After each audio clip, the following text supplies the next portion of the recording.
السلام علیکم ورحمۃ اللہ وبرکاتہ نحمده ونصلی علی رسولہ الکریم اما بعد اعوذ باللہ من الشیطان الرجیم بسم اللہ الرحمن الرحیم کتب علیکم الصیام کما کتب علی الذین من قبلکم لعلکم تتقون۔ پیارے بھائیو، اس سے پہلے ہم نے اسلام کے 3 ارکان کو بیان کر دیا۔ آج چوتھا رکن روزہ ہے۔ سال کے 12 مہینے ہوتے ہیں، اس مہینے میں سے ایک مہینہ رمضان المبارک کا مہینہ ہے، جس مہینے کے اندر ہر مسلمان عاقل بالغ روزہ رکھتا ہے، جو اس کے اوپر فرض ہے اگر کوئی عذر شرعی نہ ہو تو۔ لہذا جیسا کہ اللہ تبارک و تعالیٰ نے قرآن مجید کے اندر ارشاد فرمایا، کتب علیکم الصیام کما کتب علی الذین من قبلکم لعلکم تتقون، کہ تمہارے اوپر رمضان المبارک کا روزہ فرض کیا گیا ہے جیسا کہ تم سے پہلے لوگوں پر فرض کیا گیا تھا، تاکہ تم متقی بن جاؤ، پرہیزگار بن جاؤ۔ محترم بھائیو، غور کیجئے کہ یہ رمضان المبارک کا روزہ ہمارے اوپر اللہ تبارک و تعالیٰ نے فرض کیا ہے تاکہ ہم اللہ تبارک و تعالیٰ سے ڈرنے والا بن جائے۔ اللہ تبارک و تعالیٰ نے یہ اس مہینے کا روزہ اس لیے فرض کیا تاکہ ہم پرہیزگار بن جائے، اللہ تبارک و تعالیٰ کی ہی عبادت کریں، اس کے علاوہ کسی اور کی عبادت نہ کریں، اور ہم برائیوں سے رک جائیں، برائیوں سے پرہیز کریں۔ محترم بھائیو، اس مہینے کے روزے کی بہت ہی زیادہ اہمیت و فضیلت ہے، جیسا کہ متفقن علیہ کے اندر یعنی صحیح بخاری اور صحیح مسلم کے اندر اللہ کے رسول صلی اللہ علیہ وسلم نے فرمایا کہ من صام رمضان ایمانا واحتسابا غفر له ما تقدم من ذنبه، کہ جس شخص نے رمضان المبارک کا روزہ ایمان اور اللہ تبارک و تعالیٰ سے ثواب کی نیت سے رکھا تو اللہ تبارک و تعالیٰ اس کے پچھلے تمام گناہ کو معاف فرما دے گا۔ محترم بھائیو، غور کیجئے کہ اللہ کے رسول حضرت محمد صلی اللہ علیہ وسلم نے فرمایا کہ من صام رمضان ایمانا واحتسابا غفر له ما تقدم من ذنبه، کہ جس شخص نے رمضان المبارک کا روزہ ایمان اور اللہ تبارک و تعالیٰ سے اجر کی نیت کر کے رکھا تو اللہ تبارک و تعالیٰ اس کے پچھلے تمام گناہ کو معاف فرما دے گا۔ ایسے ہی صحیحین کے اندر اللہ کے رسول صلی اللہ علیہ وسلم نے فرمایا کہ الصوم لی وانا اجزی بہ، کہ مسلمان میرا بندہ صرف میرے ہی لیے روزہ رکھتا ہے اور میں ہی اس کا بدلہ دوں گا۔ محترم بھائیو، غور کیجئے کہ اللہ تبارک و تعالیٰ نے دوسرے نیک کاموں کے ثواب کے بارے میں بتلا دیا کہ اگر کوئی شخص یہ کام کرے گا تو اس کا بدلہ یہ ہے، اگر کوئی نماز پڑھے گا تو اس کا بدلہ یہ ہے، اگر کوئی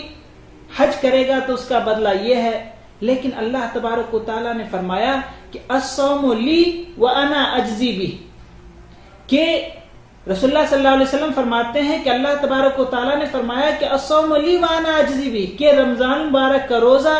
مسلمان صرف اور صرف میرے لیے رکھتا ہے اور میں ہی اس کا بدلہ دوں گا۔ محترم بھائیو، غور کیجئے، ایسے ہی قیامت کے دن جب سب لوگ نفسی نفسی کے عالم میں ہوں گے، کوئی کسی کا پریشان حال نہ ہوگا، سب یہ چاہے گا کہ اللہ تبارک و تعالی آج کے دن میں کامیاب ہو جاؤں، یعنی کسی کو نہ اپنے بیٹے کا، نہ اپنے باپ کا، نہ والدین کا، کسی کا بھی کسی کو خبر نہیں ہوگا، بس سب آدمی اپنے اپنے حالت کے اوپر غور کرے گا اور پریشان حال ہوگا۔ ایسے وقت میں اللہ کے رسول صلی اللہ علیہ وسلم نے فرمایا کہ الصیام والقرآن یشفعان للعبد یوم القیامہ، کہ قرآن مجید اور روزہ کل قیامت کے دن اس آدمی کے لیے جو روزہ رکھتا ہے، روزے دار کے لیے جو قرآن پڑھتا ہے، اس کے لیے کل قیامت کے دن سفارش کرے گا۔ یعنی اس دن جس دن کے سب آدمی نفسی نفسی کے عالم میں ہوگا، یہ دونوں چیزیں اللہ تبارک و تعالیٰ سے سفارش کرے گا کہ اللہ تبارک و تعالیٰ اے بار الہ، یہ شخص دن بھر بھوکا پیاسا اور تیری عبادت کے اندر دن کو گزارتا تھا، حلال کمائی سے حاصل کردہ کھانا وہ نہیں کھاتا تھا، حلال پانی وہ نہیں پیتا تھا، صرف اور صرف تیری رضا کے لیے، اے بار الہ آج کے دن تو اسے بخش دے اور جنت کے اندر داخل کر دے۔ محترم بھائیو، دیکھیے کہ روزہ کل قیامت کے دن اللہ تبارک و تعالیٰ سے سفارش کرے گا۔ یہی نہیں، صحیح مسلم کے اندر ہے کہ ان فی الجنت بابا یقال لہ الریان، کہ جنت کے اندر ایک دروازہ ہے جس کا نام ریان ہے، یدخل منہ الصائمون یوم القیامہ، کہ اس دروازے سے صرف اور صرف روزہ دار ہی داخل ہوگا، کوئی دوسرا داخل نہیں ہو سکتا قیامت کے دن۔ لا يدخل منہ احد غیرہم، یعنی روزہ دار کے علاوہ کوئی دوسرا اس دروازے سے داخل نہیں ہو سکتا۔ لہذا دیکھیے کہ اللہ تبارک و تعالیٰ نے روزہ دار کے لیے کتنا بڑا انعام و اکرام رکھا ہے۔ ایسے ہی اللہ کے رسول صلی اللہ علیہ وسلم نے فرمایا کہ وَرَمَضَانُ إِلَى رَمَضَانَ مُكَفِّرَاتٌ مَا بَيْنَهُنَّ إِذَا اجْتُنِبَتِ الْكَبَائِرُ، کہ ایک رمضان سے دوسرے رمضان کے درمیان میں جو انسانوں سے غلطیاں ہو جاتی ہے، اللہ تبارک و تعالیٰ اسے معاف فرما دیتا ہے، اگر وہ بندہ، اگر وہ مسلمان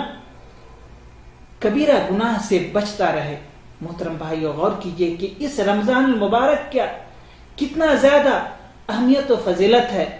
یہ اسلام کا چوتھا رکن ہے، اور اس کی فضیلت اس ناحیے سے بھی ہے کہ اس مہینے کے اندر وہ کتاب نازل ہوئی جس کے بارے میں اللہ تبارک و تعالیٰ نے فرمایا کہ یہ کتاب حق اور باطل کے درمیان فرق کرتا ہے۔ اللہ تبارک و تعالیٰ نے فرمایا کہ شہر رمضان الذی انزل فیہ القرآن ھدی للناس وبینات من الہدی والفرقان، کہ رمضان المبارک کا مہینہ وہ مہینہ ہے جس کے اندر اللہ تبارک و تعالیٰ نے قرآن مجید کو نازل فرمایا جو حق اور باطل کے درمیان فرق کرتا ہے۔ محترم بھائیو، غور کیجئے کہ اس رمضان المبارک کی اتنی زیادہ اہمیت و فضیلت ہے، اور یہ اسلام کے رکن میں سے ایک رکن ہے، اور اس مہینے کے اندر جو شخص روزہ رکھے اللہ تبارک و تعالیٰ اس کے پچھلے گناہ کو معاف فرما دیتا ہے۔ لہذا محترم بھائیو،